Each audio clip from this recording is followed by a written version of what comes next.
ఏదన్నా పెళ్ళికి పోయినాం అనుకోండి, మనము బగారన్నంలా ఏం వేసుకుంటాం? ఫస్ట్ మటన్ కూర వేసుకుంటాం. మటన్ కూర అయిపోయిందన్నా సరే, ఉట్టి గ్రేవీ అయినా సరే, ఆ టేస్టే వేరుంటుంది అనమాట. సో అదే టేస్ట్ మనకు కూడా కావాలి అని అంటే ఈ సింపుల్ ప్రాసెస్ చెప్తాను, చేసుకోండి ఇంట్లో. చాలా బాగుంటుంది బగారన్నంలోకి మటన్ కూర. సో మంచి గ్రేవీతో స్పైసీ మటన్ కర్రీ అనమాట ఇది. తెలంగాణ స్టైల్లో నేను చేస్తున్నాను. మనమైతే ముందుగా వీడియోలోకి వెళ్ళిపోదాము. హాయ్ అండి, welcome back to my channel. ఈరోజు వీడియోలో అయితే నేను చెప్పిన కదా బగారన్నము, అందులోకి మటన్ కూర అనమాట. సో చాలా బాగుంటుంది ఈ రెసిపీ అయితే, మీరు ఖచ్చితంగా ట్రై చేయండి. ముందుగా నేనైతే బగారన్నం అయితే పొయ్యి మీద పెట్టినాను, అంటే ఎసరు పెట్టిన బగారన్నంకి. ఏముంది, నార్మల్గా ఉల్లిగడ్డ, క్యారెట్, పచ్చిమిర్చి, అల్లం ఎల్లిగడ్డ పేస్ట్, బగారాకులు, పుదీనా, కొత్తిమీర వేసుకొని, సాజీరా, చెక్క, లవంగాలు పోపులు వేసుకొని, 2 గ్లాసుల రైస్కి 4 గ్లాసుల వాటర్ అయితే పోసేసుకొని ఎసరు పెట్టుకున్నాను. సో బగారన్నం అయితే అందరికీ ఈజీ తెలుసు కదా, సో అందుకే ఆ ప్రాసెస్ నేను చూపించలేదు. చూడండి, మనకైతే ఎసరు అయితే పెట్టేసినాను బగారన్నంకి. ఇప్పుడు ఈ పక్క పొయ్యి మీద కుక్కర్ పెట్టేసిన, 4 లేదా 5 మీడియం సైజు ఉల్లిగడ్డలు అయితే కట్ చేసిన.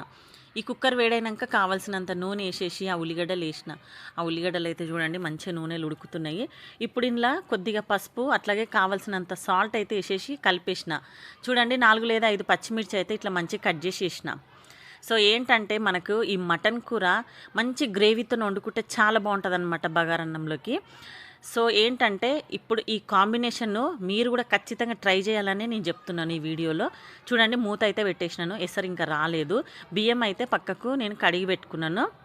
ఇప్పుడు ఈ మూత తీసేద్దాము. చూడండి, కొంచెం ఉల్లిగడ్డ అయితే మగ్గింది కదా. ఇప్పుడైతే ఇట్లా ఒకసారి అయితే కలుపుకుందాం. చూడండి, ఇంకా ఇందులో అయితే అల్లం ఎల్లిగడ్డ పేస్ట్ వేసుకుందాము. ఇప్పుడైతే అల్లం ఎల్లిగడ్డ పేస్ట్ వేసిన తర్వాత ఇది పచ్చివాసన పోయేదాకైతే కలుపుకోవాలి. ఇక మటన్ అయితే నేను మంచిగా 2 లేదా 3 సార్లు కడిగి పక్కకు పెట్టుకున్నాను. ఇప్పుడు ఈ అల్లం ఎల్లిగడ్డ పేస్ట్ పచ్చివాసన పోయేదాకైతే ఇట్లా నూనెలో కలుపుకుందాము. అడుగంటకుండా మీడియం మంట మీద పెట్టి వండుకోవాలన్నమాట. సో మనం కుక్కర్ మూత పెట్టినాక పెద్ద మంట పెట్టుకుందాము. ఈ లోపు అయితే మనం మీడియం మంట మీదనే వంట చేసుకుందాము. ఇంకా ఒకసారి మనము మటన్ అయితే కడిగినాం కదా, ఇక ఇందులో వేసే ముందు కూడా ఒకసారి నీళ్ళు వంపేసుకుందాం. ఇట్లా నీళ్ళు వంపుకొని కొద్దిగా మటన్ అయితే ఇందులో యాడ్ చేసుకుందాము. కొద్దిగా ఎందుకు వేయాలంటే మనం ఒకసారి వేస్తే మన వాటర్ ఉంటే ఇందులో పడతాయి. సో వాటర్ పడకుండా చూసుకుందాము. సో మటన్ అయితే యాడ్ చేసిన అనమాట. ఇప్పుడు చూడండి, ఒకసారి అయితే కలుపుకొని కుక్కర్ మూత అయితే పెట్టుకుందాము. చూడండి, కలిపేసిన కదా. కలిపిన తర్వాత మూత అయితే పెట్టేస్తున్నా. ఈ కుక్కర్ మూత ఒక విజిల్ వచ్చేంత వరకు అయితే పెట్టుకుందాము. అప్పుడు మనకు మంచిగా ఏమన్నా వాటర్ ఉంటే అయితే వచ్చేస్తాయి. సో ఎసరు అయితే వచ్చింది మనకు మొత్తానికి. ఇప్పుడు బగారన్నం అయితే ఎసరు వేసుకుందాం ఇందులో. చూడండి, బాగా వచ్చింది కదా ఎసరు. మీరు కూడా ఖచ్చితంగా ఈ కాంబినేషన్ ట్రై చేయండి, ఓకేనా? సో రైస్ అయితే వేస్తున్నా, మెల్లగా వేసుకోండి, వాటర్ ఏమన్నా మీద పడితే కాలుతుంది అనమాట. నేనైతే ఈ కాంబినేషన్లో వండినప్పుడైతే పిల్లలు కూడా బాగా తింటారండి. సో ఇక కొద్ది వేసుడు కాదు, మనతో ఒకసారి వేసేద్దాము. ఇక రైస్ అయితే వేసేసినాను. వేసి ఒకసారి ఇట్లా కలుపుకుందాము. కలిపేసి ఇక మూత పెట్టేసుకుంటే అయిపోతుంది. ఇంకా మనకు ఒక విజిల్ కూడా వచ్చేసింది అనమాట మటన్. చూడండి, వాటర్ అంతా వచ్చేసింది కదా. అంటే ఒక విజిల్ పెట్టుకొని మనము కారం వేసుకుంటే బాగుంటుంది అనమాట. చూడండి, వాటర్ ఏమన్నా ఉంటే ఇట్లా పక్కకు వచ్చేస్తుంది. సో కారం అయితే నేను గట్టిగానే వేస్తున్నా. కేజీ మటన్ కదా, 4 చెంచాలు వేస్తున్నా. ఇంకా స్పైసీగానే బాగుంటుందని చెప్పినా కదా. ఇక కారం వేసిన తర్వాత ఒకసారి అయితే కలుపుకొని 4 టమాటాలు అయితే కట్ చేసి పెట్టిన అనమాట పక్కకి. నేను మీడియం సైజు టమాటాలు అయితే కట్ చేసుకున్నాను. ఇట్లా కలిపిన తర్వాత ఇక టమాటా కూడా వేసేద్దాము. చూడండి, కొంతమంది చింతపండు కూడా వేసి వండుతారు. సో ఆప్షన్ మీ ఇష్టం అనమాట. అది స్కిప్ చేస్తే టమాటా స్కిప్ చేసి ఆ ప్లేస్లో చింతపండు కొంచెం రసం వేసుకోండి. ఇక ఒకసారి అన్నం కూడా కలిపేద్దాము, ఉడుకుతుంది.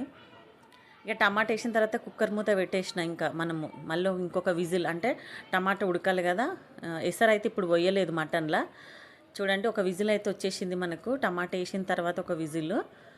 ఇప్పుడు ఇక మనము చూద్దాము టమాటా ఉడికిందా లేదా అనేది.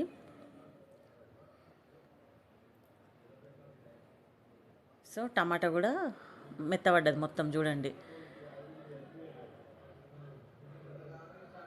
సో టమాటా కూడా ఉడికిపోయిందనమాట. ఇప్పుడు ఫైనల్గా మనమైతే కూరకు మటన్ ఉడకాలి కదా. సో ఎసరైతే పోసుకుందాము. మటన్ ఉడకడానికి ఎంత కావాలో, ఒకవేళ బోన్స్ ఉన్నాయనుకోండి కొంచెం మటన్ కొంచెం ఎసరు ఎక్కువనే వేసుకోండి, ఎందుకంటే ముక్కలు ఉడకాలి కాబట్టి. సో ఎసరు వేసేసి అయితే మూత పెట్టేసిన కుక్కరు 3 లేదా 4 విజిల్ అనమాట. ఇంకా అది బగారన్నం కూడా అయిపోయింది చూడండి. సో అన్నం అయితే దమ్కి పెట్టేద్దాము, ఒక 5 నిమిషాలు పెడదాము చిన్న మంట మీద. సో అయిపోయిందనమాట. చాలా చాలా బాగుంటుంది. పెళ్ళిళ్ళు ఎట్లుంటుందో పెళ్ళి భోజనం అట్లుంటుంది అనమాట. ఇక నేనైతే వండేసినాను తెలంగాణ స్టైల్లో బగారా రైస్లోకి మటన్ కర్రీ. మీరు కూడా ఖచ్చితంగా ట్రై చేయండి. ఈ వీడియో చూడండి. మటన్ అయితే ఉడికిపోయింది కదా, గ్రేవీ మాత్రం ఉంటే సరిపోతుంది. ఇప్పుడు పూర్తిగా మటన్ ఉడికిపోయింది. సో మనకు మటన్ కూర రెడీ అయిపోయింది అనమాట. కొద్దిగా ధనియాల పౌడర్ వేస్తున్నాను చూడండి. ఇప్పుడు ఇందులో కొద్దిగా పుదీనా కొత్తిమీర వేసుకుందాము. ఫ్రిడ్జ్లో కింద తెచ్చేసరికి టైం పడుతుంది కదా, నేను ముందు తెచ్చుకోలేదన్నమాట, కడగాలి. సో కొద్దిగా పుదీనా అట్లాగే కొత్తిమీర కూడా వేసేసినాను. చాలా బాగుంది కదా.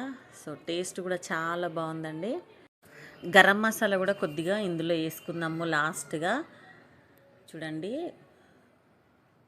నాకైతే చాలా ఇష్టం అన్నమాట ఈ కాంబినేషను. ఈ వీడియో కనుక మీకు నచ్చినట్లయితే లైక్ చేయండి, షేర్ చేయండి, సబ్స్క్రైబ్ చేసుకోండి. సో గరం మసాలా అనమాట ఫైనల్గా లాస్ట్లో వేసిన. మన ఛానల్ని అయితే సబ్స్క్రైబ్ చేసుకోండి, సపోర్ట్ చేయండి. థ్యాంక్స్ ఫర్ వాచింగ్ అండి.